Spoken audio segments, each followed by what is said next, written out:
Hello, hi, welcome back. I'm Heather and this is Parenting Autism, and I'm going to tell you some simple ways now that you can reduce those sensory anxieties for your child. Okay, so I think my first one, or the big one, is definitely the noise.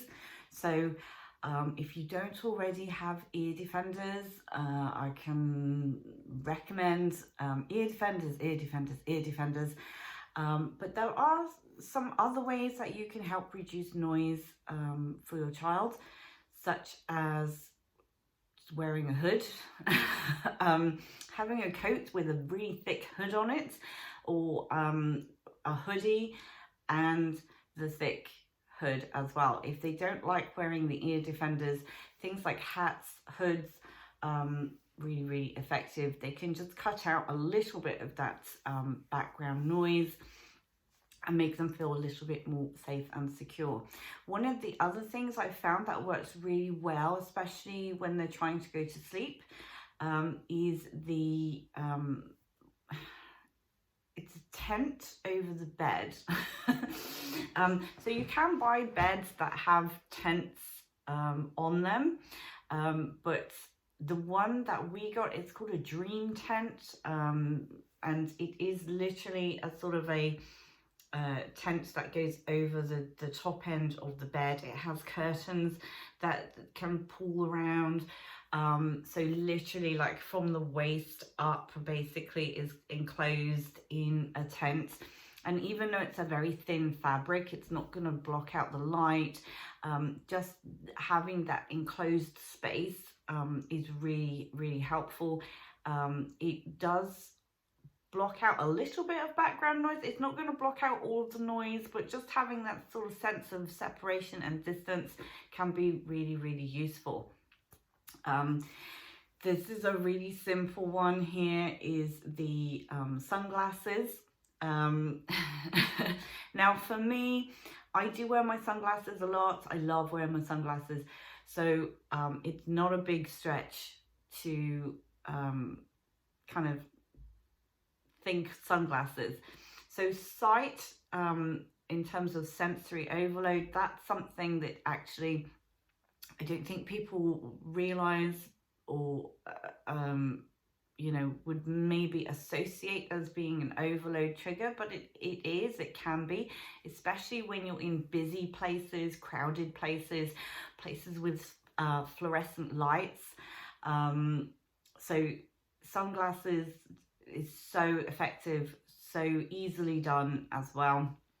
And again, the goal here is to give them the tools so they can self-regulate. They can work out for themselves here what they need to do in certain situations. So one of the things in particular is to make sure always carry sunglasses in the bag, whether it's sunny or not sunny.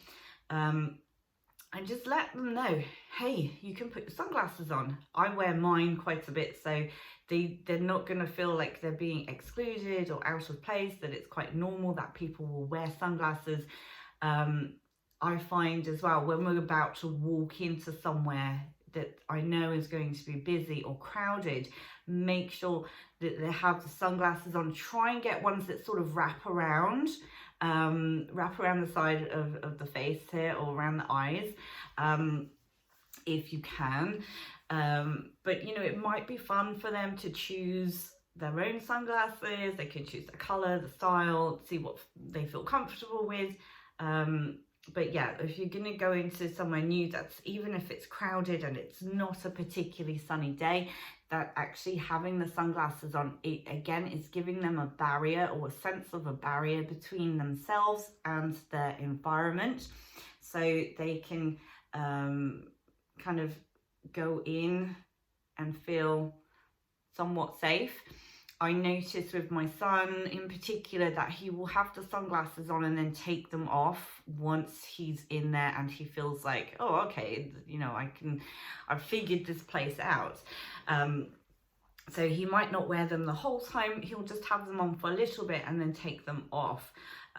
So definitely it's a really simple way to prevent sensory overload. It's really effective.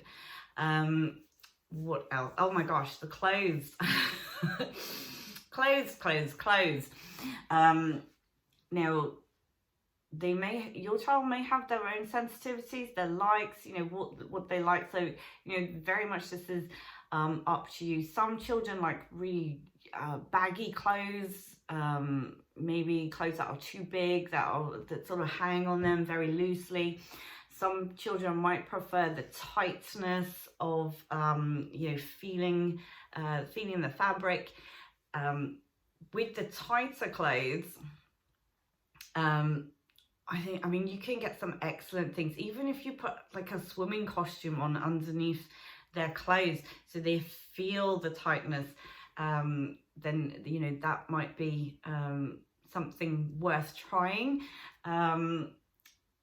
Especially if it's got sleeves. I'm not talking about a diving suit, I'm not talking about a wetsuit. I'm talking about, you know, just a normal swimwear. It's sort of made of that very stretchy fabric that is that you can really feel quite tightly on the skin. So that might be worth trying. That's what I'm talking about there. And you know, especially if they, you know, they're going to have to put something on that they find quite scratchy or uncomfortable, like a school uniform. So it might be worth investigating items of clothing they could perhaps wear underneath it, like some Under Armour. That's also that same sort of stretchy lycra type fabric. So again, they've got their uniform on, but they're not feeling that scratchy fabric. So yeah, trying to find things like that. So it's worth, you know, taking a bit of time, investigating, figuring things out. That's all good. Now, I'm going to do a separate video about food and trying to get your child to, you know, break out of their food routine and, you know, introduce some new ones. But taste is definitely that sensory overload you can avoid, and it's so easy to fall into that pattern of just giving them the same foods over and over, because it's easier. You know, if food is going to cause a meltdown, then stick with what you know. That's absolutely okay. If you do want to change that, if you want to, you know, if you're feeling like you're ready for a challenge, or feel like your child's ready to maybe, you know, branch out of chicken nuggets and what have you, why not? Then I'll do a video. I'm going to do a video on that. It's going to be quite sort of in depth, so it's going to take a whole video. So yeah, taste, definitely. Smells, oh my gosh, smells, sensory. I don't think there's a huge amount you can do about smells. The only thing that really comes to mind here that might work, and this is going to apply probably more so when you're out and about, is that at the moment, kind of, I would say thankfully, you can you could maybe get your child to wear a face mask, and, you know, be smart, put some essential oils on there, something that they like, so when they're wearing the face mask, they're getting a nice smell that is maybe gonna counteract any smells that are around them in their environment. So I mean, obviously that's not going to be, you know, you might not be able to work that into every situation, but it's an option. If, you know, you could have that ready to go in your bag, the sort of the parents marvelous backpack situation. We do find carrying a lot of stuff anyway, but you could have like maybe a face mask ready to go in your bag, in their bag, so that if there's a smell they really don't like, say, here you are, let's put on the nice smell, and you could like get them to wear the face mask. So I think, yeah, I can see some instances actually where that might work for us, for my family.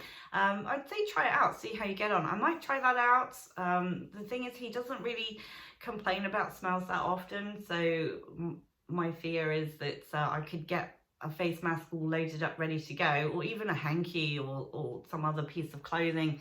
So maybe it might just be worth carrying around some fragrances or essential oils that they actually do like, and you can get essential oils for anything. So and it's a nice sensory activity. So I might do I'm going to be doing videos on sensory activities as well, but yeah, so try that one. I'm just thinking other triggers that can be really big triggers. Yes, okay, so definitely with those senses, you've got those 2 extra senses there that people aren't really aware of, the one to do with the balance and the one to do with sort of spatial awareness. Those 2 tend to get lumped together, but the spatial awareness one, when you're out and about,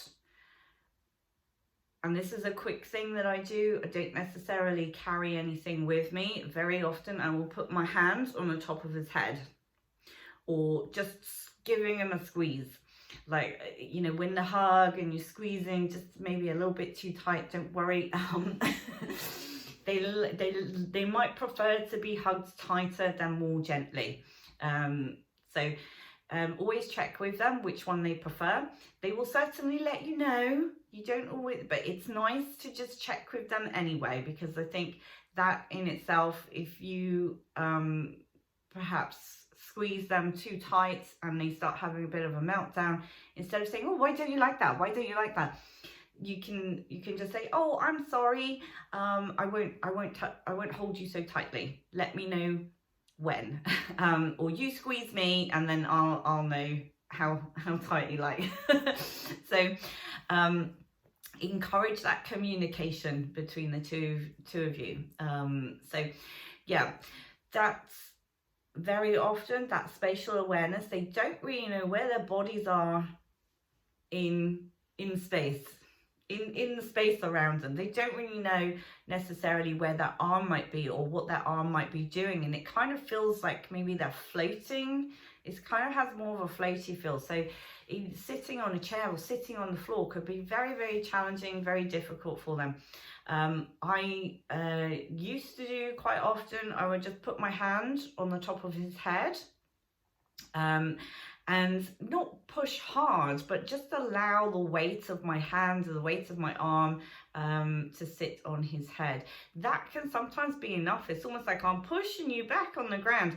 And if he didn't like it, if he didn't need it, he would just move my hand out of the way. Sometimes he would actually grab my hand and put it on the top of his head himself, because he was recognizing, I need that sensation, I need to feel that. You can also do it with shoulders. You know, that though, I feel like on the shoulders, when you do that too much, you're sort of pushing the shoulders down and you can stretch the neck out a little bit. So I would say be careful on that one. One of the things I'm doing at the moment is pretending my arm is a seat belt. So if we're sat, even if we're sat on the sofa, I will randomly put my arm across him and say seatbelt, and kind of like he gets that squish, because he's getting too big to have like hugs and cuddles on the sofa where he can sort of snuggle in, but he still wants to have that sensation of being held.